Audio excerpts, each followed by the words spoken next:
প্রিয় ছাত্রছাত্রীরা, আজকে আমি তোমাদেরকে এই ভিডিওর মাধ্যমে ক্লাস 9 ভৌতবিজ্ঞানের যে সমস্ত প্রশ্নগুলো দেওয়া হয়েছে 2025 সালের রায়মার্টিন প্রশ্নবিচিত্রাতে প্রথম পর্যায়ে মূল্যায়ন 5 নম্বর স্কুল পেজ নম্বর 263, সেখানে যে সমস্ত প্রশ্নগুলো আছে সমস্ত প্রশ্নের উত্তর আমরা আলোচনা করবো আজকে এই ভিডিওর মাধ্যমে। তোমরা ভিডিওটা শুরু থেকে অবশ্যই দেখবে এবং চ্যানেলে যদি নতুন হয়ে থাকে অবশ্যই তোমরা চ্যানেলটাকে সাবস্ক্রাইব করে রাখবে পরবর্তী যে স্কুলগুলো আছে সেগুলোর প্রশ্ন উত্তর পাওয়ার জন্য। এবং এর আগে যে স্কুলগুলো ছিল সেগুলোর প্রশ্ন উত্তর আমরা আলোচনা করে দিয়েছি, প্লেলিস্ট থেকে সেগুলো পেয়ে যাবে। অবশ্যই তোমরা সেই প্রশ্ন উত্তরগুলো দেখে নেবে এবং এই প্রশ্নোত্তর পিডিএফ তোমরা পরবর্তীতে আমাদের টেলিগ্রাম চ্যানেল থেকে পেয়ে যাবে। আমাদের ডেসক্রিপশানে টেলিগ্রাম চ্যানেলের লিঙ্ক দেওয়া আছে, সেখান থেকে তোমরা যুক্ত হতে পারবে। তো 5 নম্বর যে স্কুল সেখানে দেখো বলা হচ্ছে গ্রুপ এর মধ্যে যে প্রশ্নগুলো আছে 8টা এমসিকিউ টাইপ প্রশ্ন প্রথমে দেওয়া হয়েছে। তো একের দাগে বলা হচ্ছে দেখো সঠিক উত্তরটি নির্বাচন করে পূর্ণ বাক্যে লেখো। একের দাগে একের প্রশ্নে বলা হয়েছে ন্যানো সেকেন্ড কত সেকেন্ডের সমান, তাহলে এটা হবে কি অপশান সি অর্থাৎ 10⁻⁹। এরপরে 2 এর দাগের প্রশ্নে বলা আছে 4 ডিগ্রি সেন্টিগ্রেড উষ্ণতায় 5 সেন্টিমিটার কিউব জলের ভর কত, সেটা হবে 5 গ্রাম, অপশান এ। এরপরে বলা হয়েছে দেখো বলের মাত্রীয় সংকেতে সময়ের ঘাত হলো, সেটা হবে -2, অপশান বি। এরপরের পেজে ছিল 4 দাগের প্রশ্ন বলা আছে একটি বস্তুর সরণ ডি ও অতিক্রান্ত দূরত্ব এস হলে সেটা সঠিক হবে এটা। এরপরে প্রশ্ন দেখো দেওয়া হচ্ছে একটি বস্তুকণা সমদ্রুতিতে গতিশীল, কণাটির গতিবেগ তাহলে কি হবে, সেটা হবে কি পরিবর্তনশীলও হতে পারে আবার নাও হতে পারে। এর পরের প্রশ্ন দেওয়া হচ্ছে আলফা কণা বিক্ষেপণ পরীক্ষাটি করেন, সেটা এখানে তোমাদের হবে কি রাদারফোর্ড, অপশান সি। তারপরে প্রশ্ন আছে একটি পরমাণুর এম কক্ষে 2টি ইলেকট্রন থাকলে পরমাণুটিতে উপস্থিত প্রোটন সংখ্যা হবে কটা হবে, এটা হবে কটা 12টি, অপশান সি। এরপরে দেখো এটা যেটা দেওয়া আছে নিউক্লিয়াসে রয়েছে এটা কটি রয়েছে, দেখো এখানে আছে কি এখানে 88টা প্রোটন, এটা আছে দেখো 88টা প্রোটন আছে, এই যে এটা পারমাণবিক সংখ্যা 88 অর্থাৎ এটাই এতটি প্রোটন আছে, তাহলে এগুলো হলো। তো এর 226 নিউটন না, কারণ এটা ভর সংখ্যা দেবে ওপরেরটা, তাহলে এখন অপশান বি হবে সঠিক উত্তর। তাহলে এমসিকিউটার যে প্রশ্নগুলো ছিল সেগুলো হলো। এর পরের যে প্রশ্নগুলো এখানে আছে দেখো পরে গ্রুপ বি এর যে প্রশ্ন সেখানে বলা হয়েছে 7টা প্রশ্ন, 1 নম্বর করে 7 নম্বর দেওয়া আছে। 2 এর দাগে বলা আছে নিচের প্রশ্নগুলির নির্দেশ অনুযায়ী অতি সংক্ষিপ্ত উত্তর দাও, বিকল্প প্রশ্নগুলি লক্ষণীয়। 2 এর দাগে 1 প্রশ্নের শূন্যস্থান পূরণ করো। ওজন বাক্সে বাটখারাগুলির অনুপাত হলো কত, তাহলে কত লিখবে 5:2:2:1, এটা হলো। এরপরে অর্থাধিক প্রশ্ন ছিল একটি এককবিহীন রাশির উদাহরণ দাও, তোমরা লিখবে কি আপেক্ষিক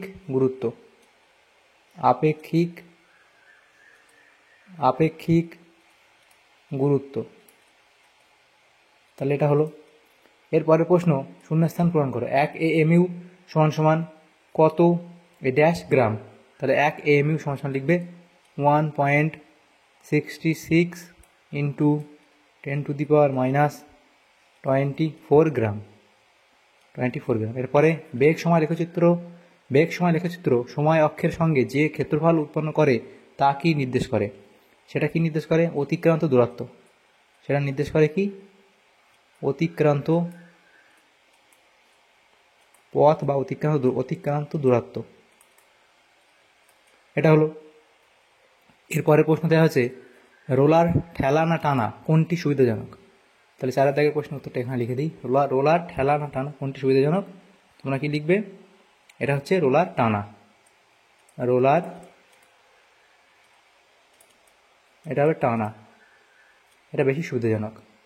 এরপরে অর্থনীতি প্রশ্ন ছিল যেটা বলা হয়েছে দেখো যে সত্য বা মিথ্যা লেখো, ক্রিয়া ও প্রতিক্রিয়া বলের যোগফল সর্বদা 0 হয়, তাহলে এটা এখানে কি বলা হয়েছে, এটা সত্য বলা হয়েছে। এরপরের যে প্রশ্ন আছে দেখো শূন্যস্থান পূরণ করো, 5 দাগের প্রশ্ন, সেখানে বলা হয়েছে বস্তুর জাড্য ধর্ম বস্তুর ড্যাশ এর ওপর নির্ভরশীল, তাহলে বস্তুর জাড্য ধর্ম কী হবে, বস্তুর ভরের ওপর নির্ভরশীল, বস্তু যত ভর বেশি হবে তার জাড্য ধর্ম তত বেশি হবে, তাহলে ভরের ওপর নির্ভরশীল।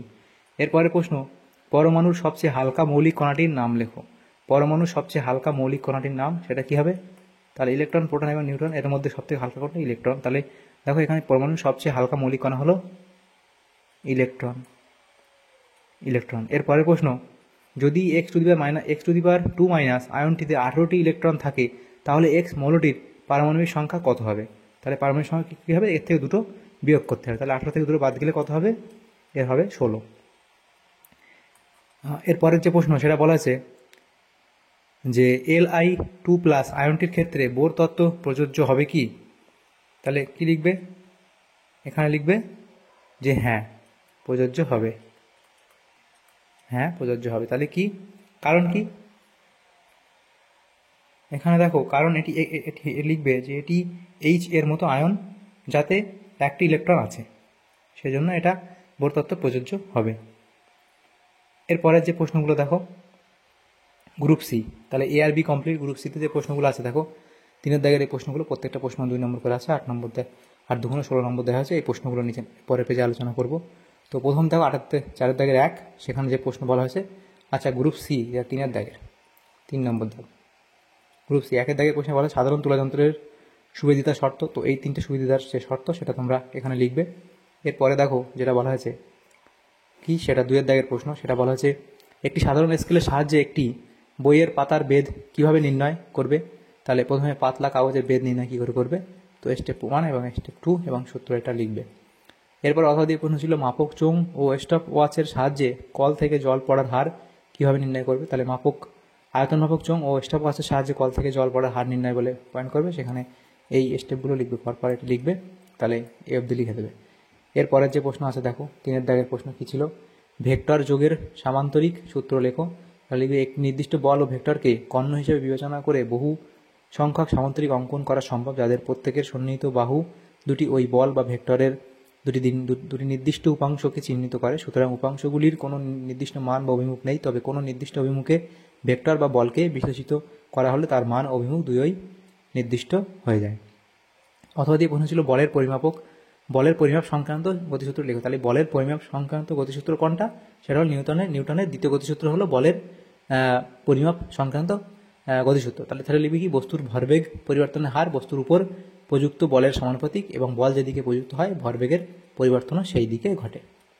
4 দাগের প্রশ্ন বলা আছে ঘূর্ণন ও বৃত্তীয় গতির মধ্যে দুটি পার্থক্য লেখো। তাহলে ঘূর্ণন বৃত্তীয় গতি আর ঘূর্ণন গতি। তাহলে এর সংজ্ঞা লিখবে বৃত্তাকার পথ বরাবর চলমান কণার পুনরাবৃত্তিমূলক গতি, এবং এটা কি হয় সেটা লিখবে। তো গতিপথের প্রকৃতি সেটা লিখবে, আর গতির মাত্রা এটা মাত্রিকতা, এটা লিখবে দ্বিমাত্রিক। এই গতি সামতলিক বা দ্বিমাত্রিক এবং এই গতি সর্বদাই ত্রিমাত্রিক। এরপরের যে প্রশ্নগুলো আছে দেখো 5 দাগের প্রশ্ন, এটা বলা হচ্ছে সমতরণে গতিশীল একটি কণা প্রথম 60 সেকেন্ডে 30 মিটার এবং পরবর্তী 60 সেকেন্ডে 80 মিটার পথ অতিক্রম করলো, কণাটি 18 সেকেন্ডে কত পথ অতিক্রম করবে? তাহলে দেখো এখানে প্রথম 6 সেকেন্ডে 30 মিটার পথ গেল, পরের 6 সেকেন্ডে 80 মিটার পথ গেল, এবং লাস্ট 6 সেকেন্ডে কত যাবে? তাহলে এই 3 6 যোগ করলেই তো 18 সেকেন্ড হবে। তো টোটাল আমাদের কত হবে? টোটাল এই 18 সেকেন্ড হবে। তাহলে এবং প্রাথমিক বেগ দেখো আমরা এখানে ধরবো ইউ এবং ত্বরণ এ যদি হয়, তাহলে 6 সেকেন্ডে অতিক্রান্ত পথ, তাহলে S equals to U T plus half A T square যে সূত্র, সেখানে ভ্যালুগুলো বসালে এটা একটা আসবে। তারপর 12 সেকেন্ডে এ অতিক্রান্ত দূরত্ব, সেটা কি হবে? আবার এখানে S equals to U T plus half A T square, সেটা বসালে এটা একটা সমীকরণ আসবে। এভাবে দেখো আমরা যদি এই যে 1 নম্বর সমীকরণ এখানে আছে কি, 1 নম্বর যে সমীকরণটা আছে, 1 নম্বর সমীকরণ কী করবো? 2 দিয়ে গুণ করবো। 1 নম্বর সমীকরণকে 2 দিয়ে গুণ করবো, কারণ কি করলে এটা আমাদের সমান হবে। 6 ইউ আছে, সেটাতে আমরা আসলে 12 ইউ করতে পারবো, সেজন্য 2 দিয়ে গুণ করবো, করলে যেটা বেরোবে সেটা আমরা 3 নম্বর সমীকরণ লিখবো। তাহলে এখন 2 - 3 করে পাই, সেটা আমাদের এ এর ভ্যালু আসবে একটা, এবং দেখো এ এর মান 3 নম্বর সমীকরণে বসাবো। 3 নম্বর সমীকরণে এ এর মান যখন বসাবো, ক্যালকুলেশন করে নেবে, এরকম একটা ভ্যালু আসবে ইউ এর। তাহলে শেষে কী করবো, এবং এ এর ভ্যালু এবং ইউ এর ভ্যালু পেয়ে গেলাম। তাহলে এবার 18 সেকেন্ড অতিক্রান্ত দূরত্ব লিখে S equals to U T plus half A T square, সেখান থেকে আমরা ইউ এর জায়গায় কত বসাবো? 5/6 বসাবো, আর এ এর জায়গায় কত বসাবো? 25/18 বসাবো এটা, এবং সেখান থেকে কাটাকুটি করবো, করলে আমাদের এরকম একটা উত্তর আসবে। তাহলে আমরা এভাবে করে নেবো। এরপরে যে প্রশ্ন আছে দেখো, সেখানে বলা আছে 6 দাগের প্রশ্ন, সেটা কি বলা আছে যে আইসোটোপগুলির রাসায়নিক ধর্ম অভিন্ন কেন? তা লিখবে এখান থেকে শুরু করে একই মৌলে বিভিন্ন আইসোটোপের ভর সংখ্যা আলাদা হয় কিন্তু পারমাণবিক সংখ্যা সমান হয়, অর্থাৎ পরমাণুতে উপস্থিত প্রোটন সংখ্যা এবং ইলেকট্রন সংখ্যা একই হয়। মৌলের রাসায়নিক ধর্ম তার পারমাণবিক সংখ্যা ও ইলেকট্রন বিন্যাসের উপর নির্ভর করে। আইসোটোপের প্রোটন সংখ্যা ও ইলেকট্রন বিন্যাস এক হওয়ার কারণে আইসোটোপের রাসায়নিক ধর্ম অভিন্ন হয়। এরপর অর্থ দিয়ে প্রশ্ন ছিল পারমাণবিক সংখ্যাকে মৌলিক স্বকীয় ধর্ম বলা হয় কেন? তাহলে এখান থেকে তোমরা লিখবে, এই অবধি লিখে দেবে। এরপরে আছে রাদারফোর্ডের পরমাণু মডেলে 2টি ত্রুটি উল্লেখ করো। তাহলে এখানে একটা ত্রুটি এবং একটা ত্রুটি, তাহলে দুটো একটা এবং এই দুটো ত্রুটি লিখবে এই অবধি। এরপরে নিউক্লিয় বলের দুটি বৈশিষ্ট্য লেখো। প্রথম লিখবে নিউক্লিয় বল অত্যন্ত শক্তিশালী আকর্ষণ বল। এই বল শুধুমাত্র নিউক্লিয়াসের মধ্যেই কার্যকরী। এই বলের পাল্লা প্রায় 10⁻12 সেন্টিমিটার। এবং তারপর লিখবে নিউক্লিয় বলের মান নিউক্লিয়ান অর্থাৎ নিউট্রন ও প্রোটন দ্বারা প্রভাবিত হয় না। এই তিনটে লিখলে হয়, এবং বাকি আরও আমরা দুটো তিনটে লিখে দিয়েছি, সেগুলো তোমরা লিখতে পারো। 4 নম্বর আর 5 নম্বর লিখতে পারো। অথ দিয়ে প্রশ্ন ছিল, যেহেতু দুটো লিখতে বলেছে দুটো লিখবে, বা বেশি লিখলে ভালো। অথ দিয়ে প্রশ্ন ছিল কি, আয়নন শক্তি বলতে কী বোঝো, তাই আয়নাইজেশন শক্তি সেটা তোমরা কি পয়েন্ট করবে ও লিখবে। সর্বনিম্ন শক্তি স্তরে থাকা কোনো মৌলের একটি বিচ্ছিন্ন গ্যাসীয় পরমাণু সর্বস্থ কক্ষের সর্বাপেক্ষা শিথিলভাবে আবদ্ধ ইলেকট্রনটিকে নিউক্লিয়াসের আকর্ষণ থেকে সম্পূর্ণরূপে মুক্ত ও অপসারিত করে অসীম দূরত্বে নিয়ে গিয়ে ও পরমাণুটিকে একক ধনাত্মক আধান বিশিষ্ট ক্যাটায়নে পরিণত করতে যে ন্যূনতম শক্তির প্রয়োজন হয় তাকে ওই মৌলের আয়নাইজেশন শক্তি বা আয়নন বিভব বলে। তাহলে এটা লিখলে এ অবধি। তাহলে আমাদের গ্রুপ সি কমপ্লিট। এরপরে দেখো গ্রুপ ডিতে যে প্রশ্নগুলো আছে, দেখো 4 দাগের প্রশ্নে বলা আছে নিচের প্রশ্নগুলির উত্তর দাও, বিকল্প প্রশ্নগুলি লক্ষণীয়। তো প্রথম প্রশ্ন S=UT+12 এখান থেকে এই সমীকরণ প্রতিষ্ঠা করো, বই থেকে পেয়ে যাবে, অবশ্যই তোমরা সেটা সেখান থেকে করে নিও। 2 দাগের প্রশ্নে বলা আছে স্কেলার ও ভেক্টর রাশির মধ্যে 3টি পার্থক্য লেখো। তাহলে স্কেলার রাশি এবং ভেক্টর রাশি। তাহলে স্কেলার রাশি তোমার সংজ্ঞা লিখবে, উদাহরণ দেবে, এখানে এটা পার্থক্য হলো রাশির পরিবর্তন সেটা লিখবে, এবং যোগ বা বিয়োগের কৌশল এবং গুণফল, এই 4টে পার্থক্য দেওয়া আছে, যে কোনো 3টি পার্থক্য তোমরা লিখে দেবে, তাহলে এগুলো হয়ে যাবে। এরপরে দেখো অথবা দিয়ে প্রশ্ন ছিল, এই 2-এর সাথে যে প্রশ্নটা অথবা দিয়েছিল সেটা কি বলা হয়েছে, যে একটি মাপক চোঙ ও সাধারণ তুলাযন্ত্রের সাহায্যে কীভাবে একটি অসম আকৃতির কঠিন বস্তুর আয়তন ও ঘনত্ব নির্ণয় করবে। তাহলে এভাবে এখানে করে দেওয়া হচ্ছে, এটা তোমরা করে নেবে।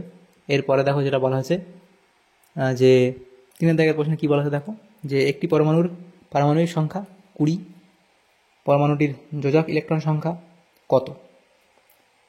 তারপরে আছে কি এখানে অক্সিজেন, তার পারমাণবিক সংখ্যা 8, এবং তারপরে দেখো উপরে কি আছে 2- আয়নটিতে মোট ইলেকট্রন সংখ্যা কত সেটা বার করতে বলা হয়েছে। এবং H+ আয়নকে বোরন বলা হয় কেন লিখবে, দেখো H+, এটা আগে করে নিই। H+ আয়নকে বোরন বলা হয় কেন লিখবে, একটি হাইড্রোজেন পরমাণুর নিউক্লিয়াস একটি প্রোটন থাকে কিন্তু কোনো নিউট্রন থাকে না। নিউক্লিয়াসকে কেন্দ্র করে একটি ইলেকট্রন ও অনবরত ঘুরতে থাকে। হাইড্রোজেন পরমাণু একটি ইলেকট্রন ত্যাগ করে হাইড্রোজেন আয়নে পরিণত হয়, এইটা তৈরি হয়। সুতরাং আচ্ছা, এখানে এই যে এখানে ক্যালকুলেশনটা লেখা আছে, এখানে তোমাদের এখানে একটু ভুল হয়েছে। এটা তোমাদের হবে,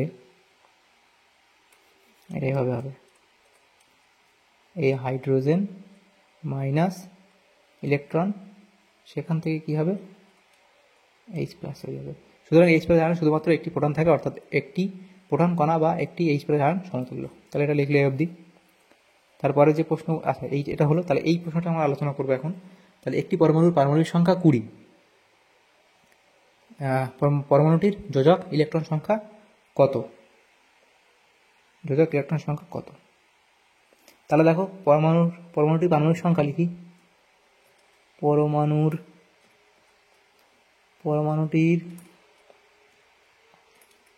পারমাণবিক সংখ্যা 20, তাহলে পরমাণুটির ইলেকট্রন সংখ্যা কত হবে, ইলেকট্রন সংখ্যা 20 হবে। আর পরমাণুর ইলেকট্রন বিন্যাস কী হবে, তাহলে পরমাণুটির ইলেকট্রন বিন্যাস মানে প্রোটন সংখ্যা 20, ইলেকট্রন বিন্যাস কী হবে দেখো, সেটা হবে ইলেকট্রন বিন্যাস হবে কি, কে কক্ষে 2টি, তারপরে এল কক্ষে হচ্ছে 8টি ইলেকট্রন, তারপরে আচ্ছা এভাবে তোমাদের লিখি। তাহলে ইলেকট্রন বিন্যাস যদি হয় কে এল এম এন এগুলি থাক, তাহলে কে কক্ষে 2টি থাকবে, এল কক্ষে 8টি, এম কক্ষে 8টি, তাহলে 8 আর 16 আর 2 18, তাহলে এন কক্ষে কটা হবে, 2টা হবে। তাহলে এটা হলো। তাহলে কি বলা আছে, পরমাণুর যোজক ইলেকট্রন সংখ্যা কত, তাহলে এইটাই হচ্ছে যোজক ইলেকট্রন সংখ্যা 2টো। তাহলে পরমাণুটির যোজক ইলেকট্রন সংখ্যা কত লিখবে, 2টি। এটা হলো। তারপরে যেটা আছে যে এটা যেটা আছে অক্সিজেনের আয়নটিতে মোট ইলেকট্রন সংখ্যা কত, তাহলে এটা করি এখানে। তাহলে ইলেকট্রন সংখ্যা কত, এই আয়নটিতে মোট ইলেকট্রন সংখ্যা বলে তোমরা লিখে দেবে। দেখো এখানে কি হবে, এখানে দেখো এর পারমাণবিক সংখ্যা কত 8, উপরে কি 2 মাইনাস আছে, তাহলে এখানে দুটি ইলেকট্রন কি আছে, বেশি আছে, সেই জন্য এখানে 2 মাইনাস হয়ে আছে, দুটি ইলেকট্রন গ্রহণ করেছে, তাহলে 8-এর সাথে কি 2 যোগ হবে, তাহলে যোগ হয়ে কটা হবে 10টি। 2 মাইনাস অর্থাৎ মানে কি দুটো ইলেকট্রন গ্রহণ করেছে, তাহলে গ্রহণ করলে কি হবে, 8-এর সাথে 8টা ছিল আর দুটো যোগ করলে 10টা হবে, তাহলে আয়নটিতে মোট ইলেকট্রন সংখ্যা কত, 10টি। তাহলে এটা হয়ে গেল। তাহলে দেখো আমাদের এখানে এই সমস্ত প্রশ্নগুলি ছিল আমাদের ক্লাস 9-এর যে ভৌতবিজ্ঞান যে প্রশ্নগুলো ছিল 5 নম্বর স্কুলে, সমস্ত প্রশ্নের উত্তর আমরা আলোচনা করলাম আজকে এই ভিডিওর মাধ্যমে। তোমাদের যদি সামান্যতম উপকার এসে থাকে ভিডিওটা অবশ্যই লাইক করবে এবং বেশি বেশি করে বন্ধুদের সাথে শেয়ার করবে। আর পরবর্তী যে স্কুলগুলো আছে সেগুলো প্রশ্ন উত্তর পাওয়ার জন্য অবশ্যই তোমরা আমাদের চ্যানেলটাকে সাবস্ক্রাইব করে রাখবে। Thank you, thanks for watching.